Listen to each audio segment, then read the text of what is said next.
All right. We're going to close out chapter 3, doing some applications and problem solving, aka word problems, I guess, for lack of a better name.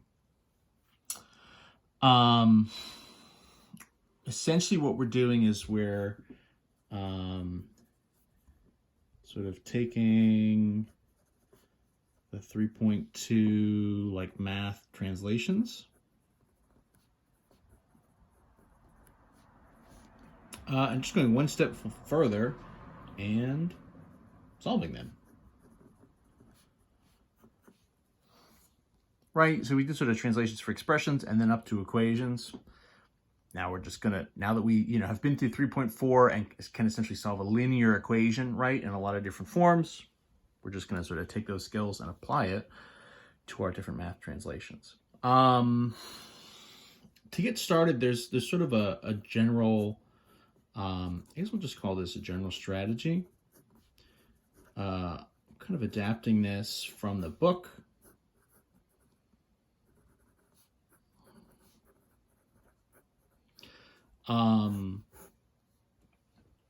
So these are some sort of just generic kind of steps to go through. Let's talk through them, and then we'll maybe talk a little bit more broadly about it. So step number 1, any kind of, word problem, right? Something that's not purely just like, here's an equation, solve it, right? Where you have to sort of come up with it, right? Based on a real world thing, or, we'll do some problems here that are almost like, number puzzles or something, right? So the first thing to do is just read the problem carefully.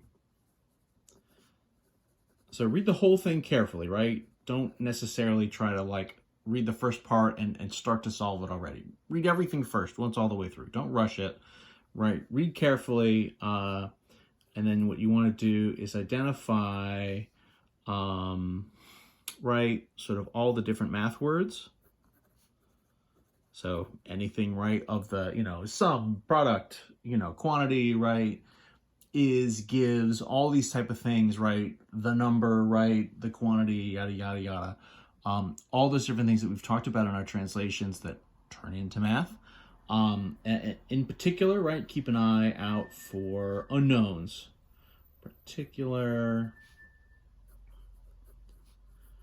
Look for any kind of unknown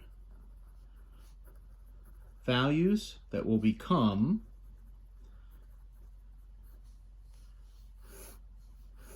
your variables, right? So in theory, right, this being like an equation that we're trying to solve and come up with, you're going to need some variables there, right? Step 2 is sort of take all that math, put it together, right, and sort of translate it into an equation.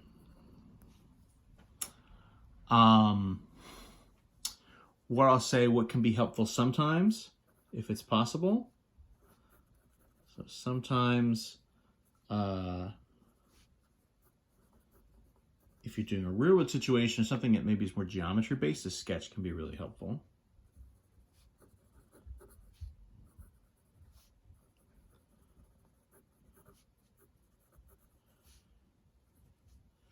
So for any kind of geometry setups, we're going to do some examples here later in the videos where we, do some perimeter examples, and there's a number of different things you can do. And those will kind of benefit a little bit from,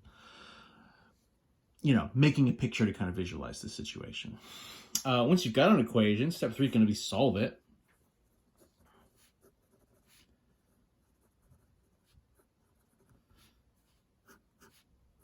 Solve the equation, right? Easier said than done sometimes. But I will say in this section, right, and just to a certain extent to be reasonable, the equations we're sort of translating into, in general, are not super long and super complex. They're certainly not the toughest things that we can solve, or nearly going to be as long as the toughest ones from 3-4. You want to have those skills to solve the tougher ones, but I'll say for us here, excuse me, in general, our equations will probably be a little bit simpler. What you want to do is you solve the equation, and so this is can be a different thing, but use that solution to answer the original question.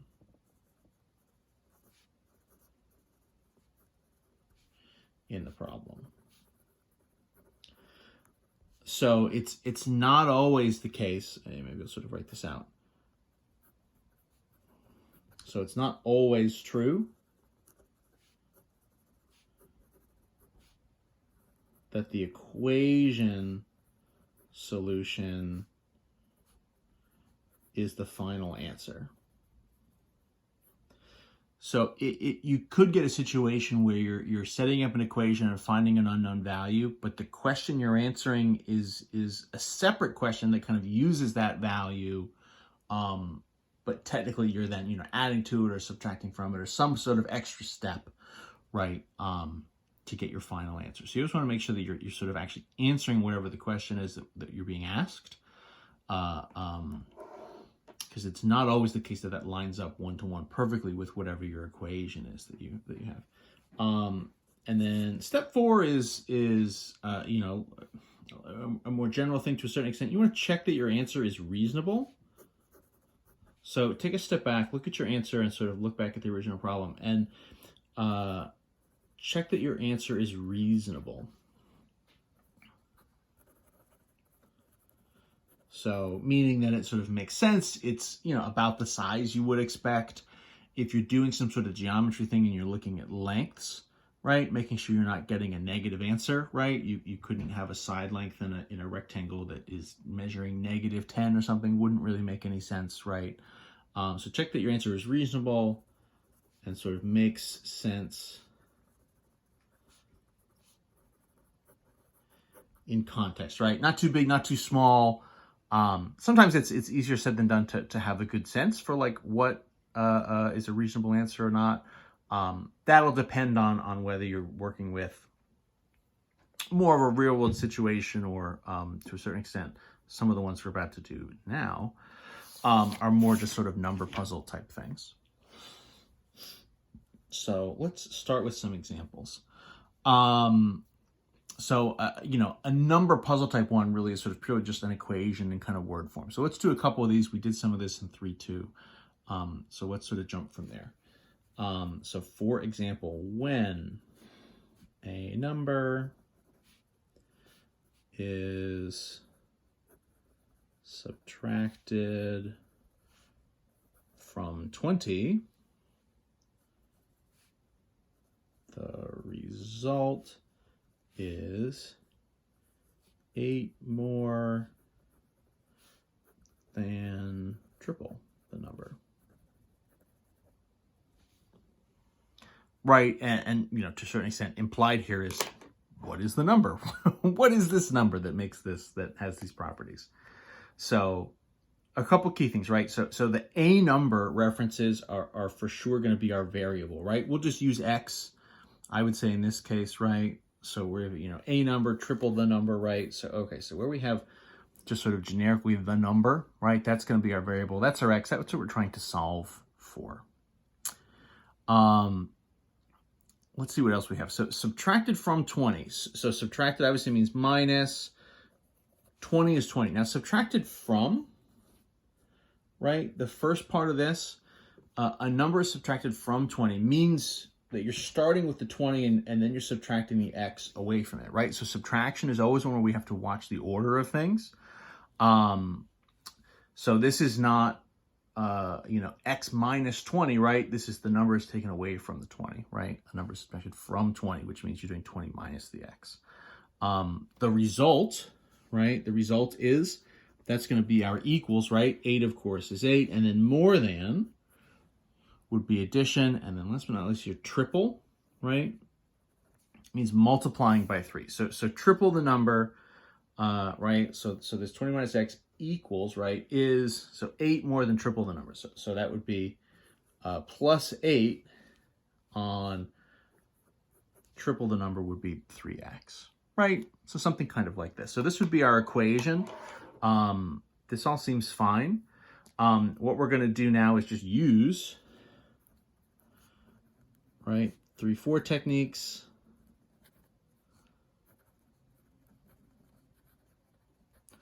To to solve for x, right? So once we have the equation, it's just a matter of looking on each side, looking to see if we have any like terms to combine. In this case, we don't write a number and a variable, right, on each side.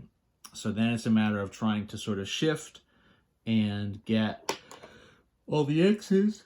Excuse me, getting a little tired here. Try to get all the x's on one side and all the numbers on the other. You could go either way. In general, I think I've said before, I like having a positive coefficient on my variables. And so for us, that would mean, you know, I would say probably add the x to both sides and get a 4x over here on the right. If you prefer, in general, just to get all your x's to the left and your numbers to the right and just always have a left and a right sort of ordered that way, you can do that as well. But what would happen if we did that is rather than add the x, right, and then 3x plus this, right, essentially is 1x, would give us 4x. If I did a minus 3x and brought this to the left, I get a negative 4x. Both are fine, right? There's not really anything that's better or worse there. I guess I'm sort of saying that negative 4x is maybe a little bit worse to deal with. But in theory, I mean, it's not a big deal. That forces, if we're bringing x's to the right, that means we'll take numbers to the left. So what I'm going to do is I'm going to subtract the 8 from both sides. And so now I'm doing 20 minus my 8, which would leave me with 12, right? Equals on the other side 4x. So now we're down to just a one-step equation, right? 4 times x is equal to 12. To solve it, I'm going to do the opposite of what's there, right? If I have 4 times x, I'm going to do a division by 4 to get the x by itself. So dividing by 4. And again, you know, the small advantage here is that I'm dividing by a positive 4 rather than a negative 4, right? That's the thing that moving everything to the right, moving the variables to the right, gets me, is I just don't have to worry about the negative. 12 divided by 4, of course, would leave us with 3, and then 4 before. The whole purpose there is to get 1x left over. So our solution here would be x is 3. We can do a little bit of a check, I guess, if we want. So this is right. A number is subtracted from 20. So 20, if we subtracted 3 from it, we'd get a 17. So in theory, that's equal to, in question mark, 8 plus triple the number, 3 times 3. Well, that would be 8 and 9, right, is also 17. So that stuff checks out. This is one where you maybe are not going to have a great intuition necessarily, like you might in more of a real world kind of pulled from the headlines style problem. In this case, these are these sort of number puzzle problems, which are, you know, good to come up with these equations, but don't necessarily give us anything to really like visualize at all. So this is what it is. I'm going to pause here. We'll do another one of these number types in the next video, and then we'll shift to some more, you know, real world kind of style ones as well.